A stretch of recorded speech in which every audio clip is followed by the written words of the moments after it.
Sir थोड़ा सा हम एक एग्जाम्पल के थ्रू समझना चाहते हैं आपसे, अगर आप समझा पाए तो। सर सेबी ने जो एसटीटी, जीएसटी और स्टैम्प ड्यूटी को टीईआर से बाहर किया है, क्यों किया है और इससे निवेशकों पर क्या असर पड़ेगा? मतलब पहले किस तरीके से निवेशकों पर इस तरीके का असर था, जो वो एक टोटल एक्सपेंस रेशियो देते थे, उसमें जब ये चीजें भी इंक्लूड हो जाती थी तो फिर क्या खर्च बढ़ जाता था, और अब क्या असर पड़ेगा? मतलब सपोज अगर कोई एक एक्स पर्सन म्यूचुअल फंड में इन्वेस्टमेंट कर रहा है तो उसके लिए क्या अलग है? देखिए, मैं इसको आपको बहुत अच्छे से एक्सप्लेन करता हूँ। मान लीजिए आप कोई एक सामान खरीदने जाते हैं मार्केट में, जैसे कि एक कार है जिसकी कीमत है लेट्स सपोज 10 लाख रुपए।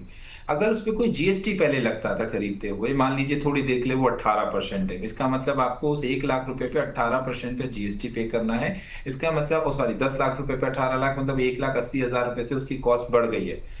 अब अगर मान लीजिए ये पैसा किसको जा रहा है, ये जीएसटी का जो अमाउंट है ये जा रहा है गवर्नमेंट को। इससे कंपनी को कोई बेनिफिट नहीं है, इनडायरेक्टली और डायरेक्टली।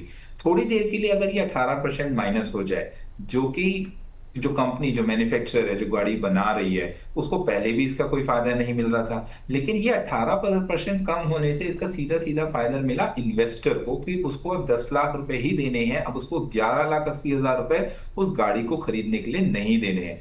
अब आते हैं इसी एग्जांपल को अपने म्यूचुअल फंड में समझते हैं। मान लीजिए कि कोई एक्सपेंस है जिसके अंदर आ रहा है 1.5% का एक्सपेंस रेशियो, और उसके अंदर 18% का जीएसटी भी इंक्लूडेड है। तो अब अगर 18% का जीएसटी या एसटीटी या जो भी एक्सपेंस है, जिसका परसेंटेज कोई भी हो सकता है, अभी इस डिस्कशन में नहीं लेते उसे, लेकिन अगर कोई भी एक्सपेंस जो आपकी फीस के ऊपर जाके गवर्नमेंट को जा रहा है, अगर वो हट जाता है, तो इसका मतलब है सीधा सीधा कि वो एक्सपेंस का फायदा इन्वेस्टर को हो रहा है डायरेक्टली, जिसकी वजह से उसको कम पैसे खर्च करने पड़ रहे हैं उसी पैसे को मैनेज कराने के लिए पोर्टफोलियो से, फंड मैनेजर से, जो कि पहले उसके ऊपर उसको जीएसटी पे करना पड़ रहा था, जो कि उसके एक्सपेंस के अंदर इंक्लूडेड था। तो ओवरऑल इसका जो डायरेक्ट बेनिफिट है वो इन्वेस्टर्स की तरफ पास ही जाएगा, जिसकी वजह से उसका ओवरऑल एनहेंसमेंट ऑफ रिटर्न्स हो जाएगा। ऑब्वियस सी बात है, जो टैक्स इम्प्लीकेशंस हैं वो अब टीईआर से बाहर होंगे, क्योंकि वो सरकार को एक तरह से टैक्स जाता था, ना कि एक तरह से निवेशकों को यहाँ पर इससे फ़ायदा होता नहीं दिख रहा था। इसलिए ये फैसला लिया गया है कि एसटीटी और जीएसटी जो है और स्टैम्प ड्यूटी जो है वो टीईआर से यहाँ पर बाहर रखे गए हैं।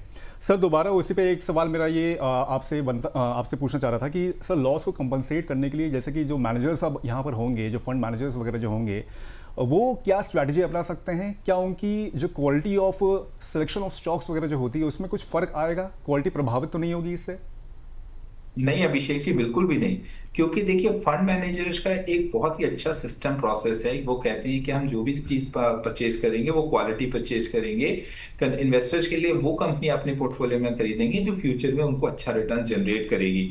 तो मैं समझता हूँ ये एक्सपेंस रेशियो से भी प्रोसेस है जो कि सेबी की तरफ से है, उससे फंड मैनेजर्स के काम करने के तरीकों पर, सिलेक्शंस पर और फंड की परफॉर्मेंस पे तो बिल्कुल फर्क पड़ेगा, बिकॉज फंड की परफॉर्मेंस बढ़ जाएगी, बट उनके काम करने के तरीकों में कोई खास फर्क नहीं आने वाला है।